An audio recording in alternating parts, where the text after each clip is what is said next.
Ayun oh, solong-solo natin ang airport dito sa Incheon Airport, Seoul, South Korea. Ayan. Kala nyo siguro vlog ko na naman tungkol kay Manny Pacquiao, no? Pahinga muna, mamaya ulit. Ito nga, no? Meron na naman tayong record high na pagkakautang. Umabot na ang utang ng Pilipinas, no? Sa mahigit 19 trilyones. At tumaas to ng mahigit 500 bilyones sa loob lang ng isang buwan, mga kanoypi. Grabe. Matanong ko kayo, nararamdaman nyo ba kung saan napupunta yung mga inuutang ng Pilipinas, no? Kung saan napupunta ang inuutang ng administrasyong bangag na ito? Parang wala akong mabalitaan, no, na talagang kahit katiting, no? Kakapiranggot na ginhawa, wala talaga. Ultimo yung 20 pesos na bigas na pinagmamayabang nung SONA, no? Hindi ko nga alam kung meron sa inyong nakabili na niyan o nakatikim na niyan, no? O eto, baka naman natitira sa mga bulsa nyo, 20 pesos na lang. Grabe lang talaga, no, kung makapagkalandakan ng mga ganyang kunwari mga achievements ang administrasyong bangag na ito, no? Pati yung pagpunta nila nung sa Davao recently, no? Puro PR, publicity stunt ang inaasikaso. Pero ang simpleng mamamayang Pilipino ngayon, talagang hindi na nga makain ng kanilang ultimo yung normal na pagkain ng isang normal na tao. Hindi na talaga makain. Dinadaan na lang sa pasardi-sardinas na lang, no? Dahil nga, hindi mapagkasya budget eh. Minsan, pansit canton, tsaka kanin, ihalo na lang. Di ba? Na merong long-term effect yan sa ating kidney. At mas malaki ang gagastusin natin yan. Kayong mga ganyang kumain, no? Mas malaki gagastusin nyo sa hospital niyan pag nagkataon. Talaga lang nagpapakita ito na hindi concerned talaga ang administrasyong bangag sa mga Pilipino. Imagine niyo hindi katulad dito sa Korea at kahit dun sa Singapore, hindi tinutulong ang mga citizens sila. At meron pa tayong pupuntahang isang bansa, syempre mamaya, sorpresa na lang yun. 'Di ba? On the way pa lang tayo, dito tayo sa airport ngayon 'di ba? Hindi naman tayo tulad ni Haring Becky diyan na umaasa sa bayad, 'di ba? Ito pa travel tayo. Kahit na ganito buhay natin, napalayo sa anak ko na 7 years old na ngayon, hindi ko nasasaksihan ng paglaki niya, no? Talagang proof lang na ang Panginoon talaga, no? Dati pangarap ko lang makapag-roam around the world pero ang Diyos talaga hindi pababayaan ng tao kapag maraming pagsubok, no? Talagang paunti-unti kumbaga tinatapik ka niya, hindi ka niya pababayaan. So ito, travel, kahit papano, naaliw tayo, nag-enjoy tayo. At the same time, nakukumpara ko din ang Pilipinas sa mga bansang pinupuntahan natin, no? At naishishare ko sa inyo ang aking mga experience nang malaman nyo din sa mga hindi pa nakapag-travel dyan kung papaanong napag-iiwanan ang bansang Pilipinas kumpara sa mga napupuntahan kong bansa na isinishare ko sa inyo, no? So, mabalik dito sa pagkakautang ng administrasyong bangag, no? Na 19 trilyones na mahigit. Grabe talaga. Naalala niyo yung statement ni Miss Rowena Guanzo nung kailan lang, no? Na ang sanggol, ang isang hindi pa pinapanganak, may utang na agad na 160,000 pesos mahigit, no? At ang isang pamilya, nasa mga 670,000 mahigit na ang utang, no?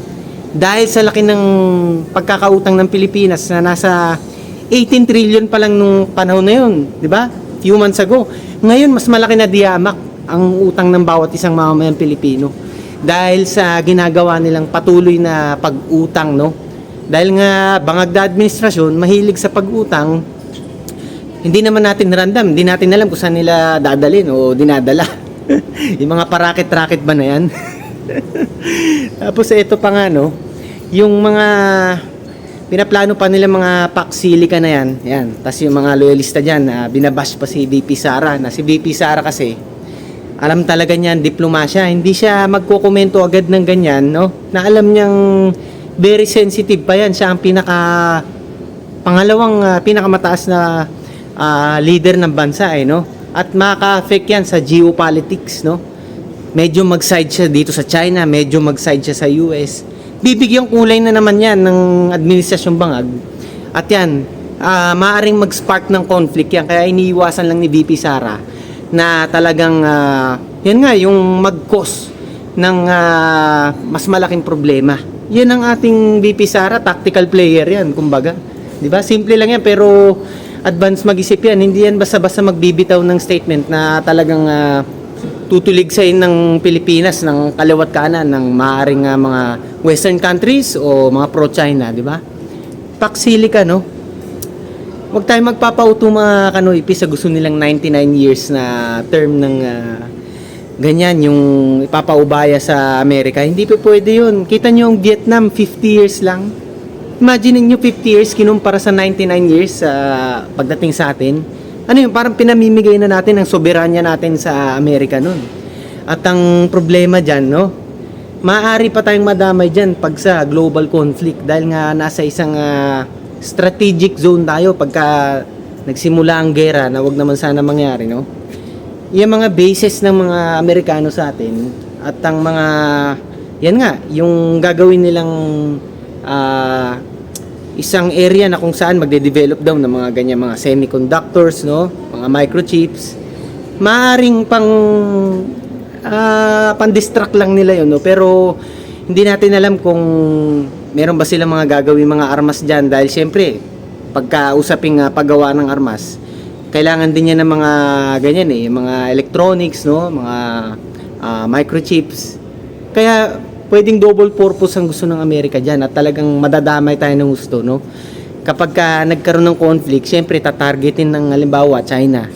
Tatargetin yan ng Luzon area, lalo na yung kabibilangan yan ng project dyan sa Paksilica. Kaya siguro habol lang nila dito yung hindi ko alam kung yan, kung pera-pera ba o ano, no? Imagine niyo pinag-uusapan dyan, laking halaga, billion-billion, di ba? Tapos ang mangyayari niyan, ang magsasuffer diyan yung mga taga doon din sa Luzon.